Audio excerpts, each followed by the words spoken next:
तेणु विजु जनता दल ठीक अवस्था से जे नवीन पट्टनायक निजे मानसिक स्तर में प्रस्तुत नुहति जे यही दलर सभापति दायित्व आउ का हाथ को जाऊ गले कौन हम ना सी गोटे नुआ पावर सेंटर होकर बाहर जोटा नवीन पट्टनायक केबे खुशी हेबे ना नवीन पट्टनायक सी कहार की दीपत्र कौलिया किसी सुजोग दिखती मूलर सी तो छाई डरवा लोक छाई सन्देह करवा लोक सी पुणी आउ जन को छाड़देवे सभापति हाँपी सी टॉयलेट करेंगे गोटे भाविया भी भूल।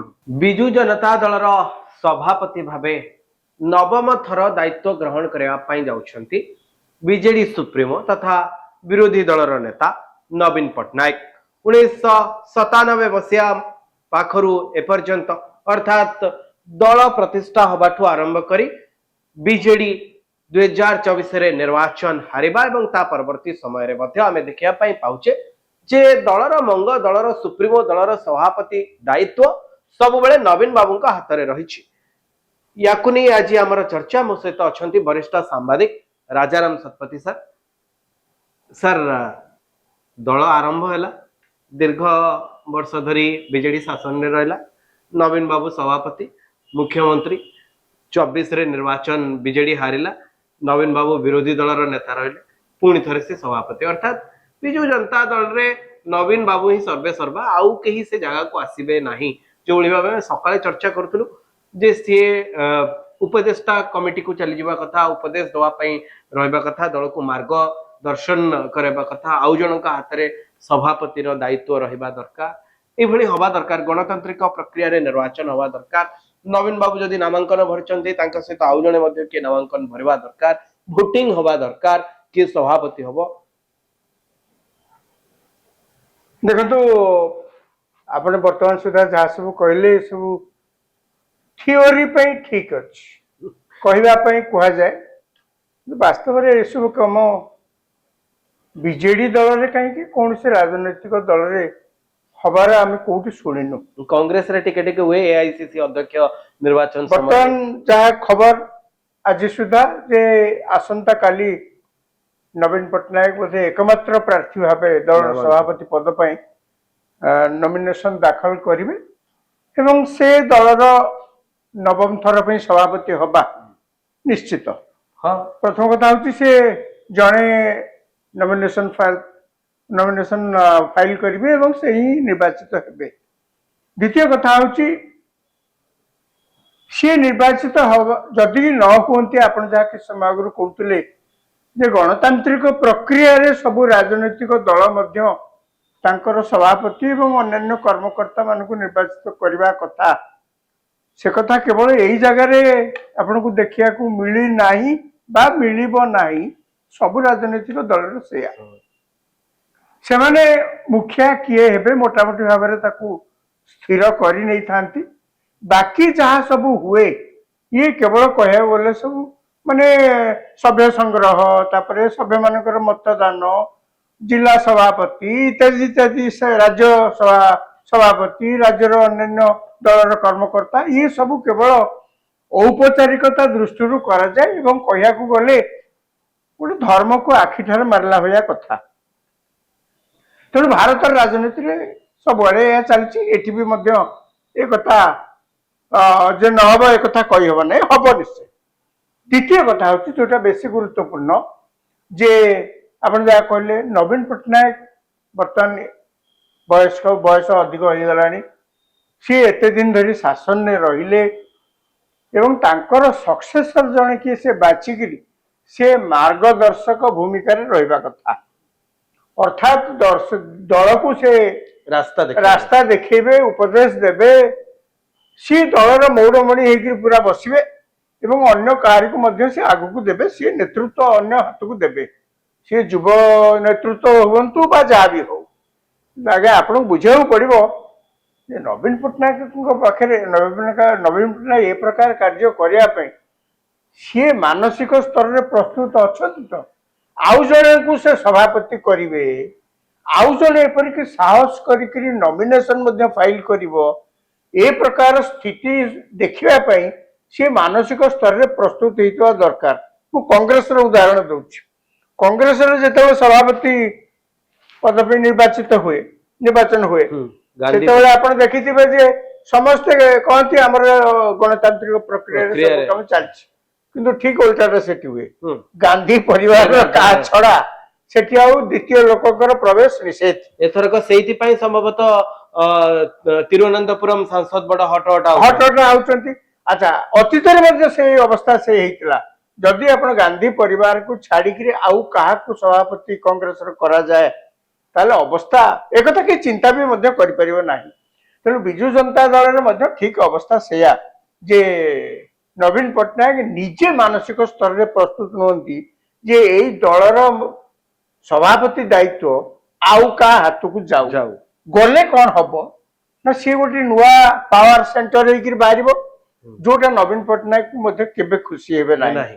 ନବୀନ ପଟ୍ଟନାୟକଙ୍କର ସିଏ କାହାରିକି ଆଉ ଦୀପତ୍ର କଅଁଳିବା ପାଇଁ କିଛି ସୁଯୋଗ ଦିଅନ୍ତିନି, ମୂଳରୁ ସେ ସେମିତି ଆଉ। ଆଚ୍ଛା, ବର୍ତ୍ତମାନ ଆଉ ଗୋଟେ ସ୍ଥିତି ଦେଖାଯାଉ। ନବୀନ ପଟ୍ଟନାୟକ 1997 ମସିହାରୁ ବିଜୁ ପଟ୍ଟନାୟକଙ୍କର ପରଲୋକ ପରେ ସିଏ ରାଜନୀତିକି ଆସିଥିଲେ। ତା ପୂର୍ବରୁ ତାଙ୍କର ରାଜନୀତିରେ ସାମାନ୍ୟତମ ଅଭିଜ୍ଞତା ମଧ୍ୟ କିଛି ନଥିଲା। ଏବଂ ସେଇଦିନ ଠାରୁ ଆଜି ପର୍ଯ୍ୟନ୍ତ ମାନେ 2024 ନିର୍ବାଚନର ଫଳ ବାହାରିବା ପର୍ଯ୍ୟନ୍ତ କହିବାକୁ ଗଲେ ସିଏ ସବୁବେଳେ ଶାସକ ଦଳର ସପକ୍ଷରେ ଅଛନ୍ତି। ଶାସନ ଗାଦିରେ ରହିଲେ, ଶାସକ ଦଳ କଥା ବୁଝିଲେ, ସବୁ ସେ ଶାସକ ଦଳ ପଟରେ ଅଛନ୍ତି। ବିରୋଧୀ ପଟରେ ଯାଇକିରି ଛିଡା ହେବା ଇଏ ତାଙ୍କର ପ୍ରଥମ ଅଭିଜ୍ଞତା। ଯେତେବେଳେ ତାଙ୍କ ଦଳ ନିର୍ବାଚନରେ ହାରିଗଲା ଏବଂ ସରକାରରୁ ଗଲା, ନୂଆ ସରକାର ଆସିଲା, ବିଜେପି ସରକାର ଆସିଲା ଏବଂ ନବୀନ ପଟ୍ଟନାୟକ ସେ ବିରୋଧୀ ଦଳର ନେତା ହୁଅନ୍ତୁ ବା ସେ ଯାହା ଅଲଗା କଥା, କିନ୍ତୁ ସିଏ ପ୍ରଥମ ଥର ପାଇଁ ବିରୋଧୀ ପକ୍ଷକୁ ଆସିଲେ। ବର୍ତ୍ତମାନ ଦେଖନ୍ତୁ, ବିରୋଧୀ ପକ୍ଷକୁ ଆସିବାଟା ବଡ କଥା ନୁହେଁ। ନବୀନ ପଟ୍ଟନାୟକ ଯାହାକୁ ମୁହଁ ମୁଣ୍ଡ ଟେକିକିରି ତାଙ୍କ ଦଳର କୌଣସି ଜଣେ ନେତା କହିବା ମଧ୍ୟ ସମ୍ଭବ ନଥିଲା, ଏତେ ସେମାନେ ଡରୁଥିଲେ, ତାଙ୍କ ପାଖ ବାଡିବା ପାଇଁ ଯାହାଙ୍କର ସାହସ ନଥିଲା, ଆଜି ସେଇ ଲୋକମାନେ ନବୀନ ପଟ୍ଟନାୟକଙ୍କ ବିରୁଦ୍ଧରେ ମଧ୍ୟ ସ୍ୱର ଉତ୍ତୋଳନ କରିବାକୁ ପଛଉନାହାନ୍ତି। ଅନେକ ବରିଷ୍ଠ ନେତା। ଆଚ୍ଛା, ମୋର କହିବା କଥା ଯେ ଏଇ ପଟକୁ ଆସିଲା ପରେ, ବିରୋଧୀ ପଟକୁ ଆସିଲା ପରେ ନବୀନ ପଟ୍ଟନାୟକ ତାଙ୍କ ଆଗରେ ଚ୍ୟାଲେଞ୍ଜେସ୍ ବହୁତ। ଏକ, ବିରୋଧୀ ଦଳଟାକୁ ସମ୍ଭାଳିକି ରଖିବାକୁ ପଡିବ। ବିଜେଡି ଚାରିଆଡେ ଚର୍ଚ୍ଚା ହଉଛି ବିଜେଡି ଦଳ ଭାଙ୍ଗିଯିବ, ଏଥିରୁ ସବୁ ବିଧାୟକ ମାନେ ବାହାରି ଯିବେ, କିଏ କଂଗ୍ରେସରେ ଜଏନ କରିବ, କିଏ ଯାଇକିରି ଏଠି ଜଏନ କରିବ, ବିଜେପିରେ ଜଏନ କରିବ। ତ ଏଇ ପ୍ରକାର ଚର୍ଚ୍ଚା ମଧ୍ୟ ହଉଛି। କଣ ହବ ନ ହବ ସେ କଥା ଗୋଟିଏ ବଡ ଚର୍ଚ୍ଚା ମଧ୍ୟ ହଉଛି ଯେ ଦରକାର ପଡିଲେ ବିଜୁ ଜନତା ଦଳରୁ କିଛି ନେତା, ବରିଷ୍ଠ ନେତା ଯୋଉମାନେ ସାଇଡ ହେଇଛନ୍ତି ଏବଂ ଆଉ ଯୋଉ ନେତା କୋଉ ଦଳରେ ନାହାନ୍ତି, ବିଜୁ ଜନତା ଦଳ ଥିଲେ ବାହାରେ, ଏମାନେ ମିଶି ଗୋଟେ ନୂଆ ଦଳ କରିପାରନ୍ତି। ଆଚ୍ଛା, ଇଏ ଗୋଟେ ଚର୍ଚ୍ଚା ହଉଛି। ଦ୍ୱିତୀୟ ଚର୍ଚ୍ଚା ହଉଛି, ଆପଣ ଲକ୍ଷ୍ୟ କରିଥିବେ ବିଜୁ ଜନତା ଦଳରେ 2024 ନିର୍ବାଚନ ପର୍ଯ୍ୟନ୍ତ ବିଜୁ ଜନତା ଦଳକୁ କିଏ ଚଳଉଥିଲା, କିଏ ଚର୍ଚ୍ଚାରେ ଥିଲେ, କିଏ ସବୁଠୁ ଡ୍ରାଇଭର ସିଟରେ ଥିଲା? କାଗଜ ପତ୍ରରେ ନବୀନ ପଟ୍ଟନାୟକ, ପ୍ରକୃତିରେ ଡ୍ରାଇଭର ସିଟରେ ଥିଲେ ଭିକେ ପାଣ୍ଡିଆନ। ବର୍ତ୍ତମାନ ଦେଖାଯାଉଛି ଭିକେ ପାଣ୍ଡିଆନ ସେତେବେଳେ ଥିଲେ, ଦଳ ହାରିଗଲା ପରେ ମଧ୍ୟ ନବୀନ ପଟ୍ଟନାୟକ ତାଙ୍କୁ ବାରମ୍ବାର ଅକୁଣ୍ଠ ସମର୍ଥନ ପବ୍ଲିକରେ ଦେଇ ଆସିଛନ୍ତି ଏବଂ ମୋଟାମୋଟି ଭାବରେ ସେ ବିଜୁ ଜନତା ଦଳର ସମସ୍ତ ସଭ୍ୟମାନଙ୍କୁ ସେ ମେସେଜ ଦେଇଛନ୍ତି ଯେ ତାଙ୍କୁ ଛାଡି ମୁଁ ରାଜନୀତିରେ ରହିବା ସମ୍ଭବ ନୁହେଁ। ଶେଷ ଥର ପାଇଁ ଯେତେବେଳେ ଏପରିକି ତାଙ୍କର ବର୍ତ୍ତମାନ କିଛି ଦିନ ହେଲେ ଆପଣ ଲକ୍ଷ୍ୟ କରୁଥିବେ ଯେ ବିଜୁ ଜନତା ଦଳର ଯୋଉ ମାନେ କିଏ ମେମୋରାଣ୍ଡମ ଦଉଛନ୍ତି, ସେ ଯୋଉ ଚିଠି ଲେଖୁଛନ୍ତି, ୱାକଫ ବିଲକୁ କେନ୍ଦ୍ର କରିକିରି ଆଳ କରିକିରି ମୁଁ କହିବି ସବୁ ଯାହା ଯାହା କରୁଛନ୍ତି, ତା ଭିତରେ ଆପଣ ଲକ୍ଷ୍ୟ କରିବେ ଗୋଟେ ଗୋଷ୍ଠୀ ଅଛନ୍ତି ଯୋଉମାନେ ପାଣ୍ଡିଆନକୁ ବିରୋଧ କରୁଛନ୍ତି, ଆଉ ଗୋଟେ ଗୋଷ୍ଠୀ ଅଛନ୍ତି ପାଣ୍ଡିଆନକୁ ସମର୍ଥନ କରୁଛନ୍ତି। ଅର୍ଥାତ୍ ମୋଟାମୋଟି କହିବାକୁ ଗଲେ ଦଳ ଭିତରେ ଏବେ ମଧ୍ୟ ଗୋଟେ ବେଶ ମଜବୁତ ଗୋଷ୍ଠୀ ଅଛନ୍ତି ଯୋଉମାନେ ଦଳରେ ପାଣ୍ଡିଆନଙ୍କର ପୁଣି ଉପସ୍ଥିତିକୁ ସହ୍ୟ କରୁନାହାନ୍ତି। ସେମାନଙ୍କର କହିବା କଥା ଯାହା ହେଇଯାଇଛି, ଦଳ ତ ହାରି ଯାଇଛି, ତାଙ୍କରି ଲାଗି ଆମର ଦଳ ହାରିଲା, ତେଣୁ ନବୀନ ପଟ୍ଟନାୟକ ସେ ବାରମ୍ବାର ଯାଇକି ଅନୁରୋଧ କରୁଛନ୍ତି ତାଙ୍କୁ ଏଠୁ ଦୂରେଇକି ରଖ, ତାଙ୍କୁ ଦୂରେଇ ଦିଅ। ଦଳରେ ତାଙ୍କର ଉପସ୍ଥିତି ଆଉ ଦଳ ପାଇଁ ଭଲ ନୁହେଁ, ଶୁଭ ନୁହେଁ। କିନ୍ତୁ ନବୀନ ପଟ୍ଟନାୟକ ତାକୁ ଛାଡିବାକୁ ନାରାଜ। ଏଇ ଯୋଉ ଘଣ୍ଟା ଚକଟା ଇଏ ବି ଗୋଟେ ନବୀନ ପଟ୍ଟନାୟକ ପାଇଁ ଗୋଟେ ବଡ ଚ୍ୟାଲେଞ୍ଜ। ଯାହା ମୁଁ କହୁଥିଲି, ଗୋଟେ ଚ୍ୟାଲେଞ୍ଜ ପ୍ରଥମ ଥର ପାଇଁ ସେ ବିରୋଧୀ ପକ୍ଷକୁ ଆସିଛନ୍ତି। ବିରୋଧୀ ଦଳର ନେତା ଭାବରେ, ବିରୋଧୀ ଦଳର ପକ୍ଷରେ ରହିକିରି ସେ କିଭଳି ନିଜକୁ ରାଜନୈତିକ ମଇଦାନରେ ନିଜକୁ ଆଗକୁ ଗତି କରିବେ, ସେଇଟା ତାଙ୍କ ପାଇଁ ମଧ୍ୟ। ସେ ତ ଏକରେ ରାଜନୀତିରେ ଅନଭିଜ୍ଞ, ପୁଣି ବିରୋଧୀ ପକ୍ଷକୁ ଆସିଲା ପରେ ତାଙ୍କର ସେ ଯୋଉ ଅନଭିଜ୍ଞତା, ଏଟା ତ ତାଙ୍କର ଅଭିଜ୍ଞତା ମୋଟେ ନାହିଁ ସେକಡೆ ଆସିବାର। ତେଣୁ ସିଏ ଗୋଟେ ଚ୍ୟାଲେଞ୍ଜ, ପାଣ୍ଡିଆନ ହଉଛନ୍ତି ଦ୍ୱିତୀୟ ଚ୍ୟାଲେଞ୍ଜ। ତୃତୀୟ ଚ୍ୟାଲେଞ୍ଜ ହଉଛି ଯାହା ମୁଁ କହିଲି ଯେ ଦଳ ରହିବ କି ନାହିଁ, ସିଏ ବି ଗୋଟେ ବଡ ଚ୍ୟାଲେଞ୍ଜ। କାହିଁକି ନା ଶତ୍ରୁ ତ ସବୁବେଳେ ଚାହିଁବେ ଦଳ ଭାଙ୍ଗି ଯାଉ, ଶତ୍ରୁ ତ ସବୁବେଳେ ଚାହିଁବେ ଦଳ ଭିତରେ କଳି ତକରାର ଲାଗି ରହୁ, ଶତ୍ରୁ ତ ସବୁବେଳେ ଚାହିଁବେ ଯେ ଆଜି ସୁଯୋଗ ମିଳିଛି, ଆଜି ଆମେ ଦଳ ବିରୁଦ୍ଧରେ ମଧ୍ୟ ଯାହା ଆମର ରାଗ ଥିଲା, ବାରସ ଥିଲା, ଆମେ ଆଜି ବାହାର କରିବୁ ସବୁ। ଏଇ ତ ସ୍ୱାଭାବିକ କଥା ରାଜନୀତିରେ। ପୁଣି ଏଇ ଶତ୍ରୁତାର ମାପକାଠି ତ ଆହୁରି ହିସାବ କଲେ ଆହୁରି କେତେ ବାହାରିବ, ପାଦେ ପାଦରେ ଶତ୍ରୁ ଯାହା କହନ୍ତି। ତେଣୁ ନବୀନ ପଟ୍ଟନାୟକ ପାଇଁ ଏମିତିଆ ସ୍ଥିତିରେ ସେ ତ ପୁଣି ଥର ସଭାପତି ହେବେ, ଏଥିରେ ସନ୍ଦେହ ନାହିଁ। ସେ ସଭାପତି ନହେଲା ସେ ସଭାପତି କାହାକୁ କରିବେ? ସେ ତ ଛାଇକି ଡରିବା ଲୋକ, ଛାଇକି ସନ୍ଦେହ କରିବା ଲୋକ। ସିଏ ପୁଣି ଆଉ ଜଣଙ୍କୁ ଛାଡିଦେବେ ସଭାପତି ହେବା ପାଇଁ, ସିଏ ଟଲେଟ କରିବେ, ଏଇଟା ଗୋଟେ ଭାବିବା ବି ଭୁଲ।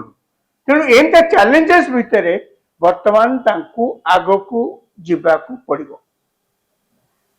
ତେବେ ଆପଣ ଶୁଣୁଥିଲେ ନବୀନ ପଟ୍ଟନାୟକ ନବମ ଥର ପାଇଁ ବିଜୁ ଜନତା ଦଳର ସଭାପତି ହେବା ପାଇଁ ଯାଉଛନ୍ତି। ତାଙ୍କ ପାଇଁ କଣ କଣ ଚ୍ୟାଲେଞ୍ଜେସ ରହିବ ଏବଂ କୋଭଳି ଭାବେ ଦଳକୁ ମ୍ୟାନେଜ କରିବା ଏବଂ ପୁଣି ଥରେ ବିଜୁ ଜନତା ଦଳକୁ ଟ୍ରାକ୍ କୁ ଆଣି ରାଜନୀତିର ମୁଖ୍ୟ ସ୍ରୋତରେ ଆଉ ଥରେ ସାମିଲ କରି ଏବଂ ପୁଣି ଥରେ ବିଜେଡିର ସରକାର ଆସିବା ପର୍ଯ୍ୟନ୍ତ, ଅର୍ଥାତ୍ ଆଗାମୀ ସାଧାରଣ ନିର୍ବାଚନ ପର୍ଯ୍ୟନ୍ତ ନବୀନ ବାबू केउ सब असुविधा को दे गति करि पारंती, बीजेडी केउ सब समस्या भितर दे गति करूची, ये तमाम कथा में आलोचना करूथिले।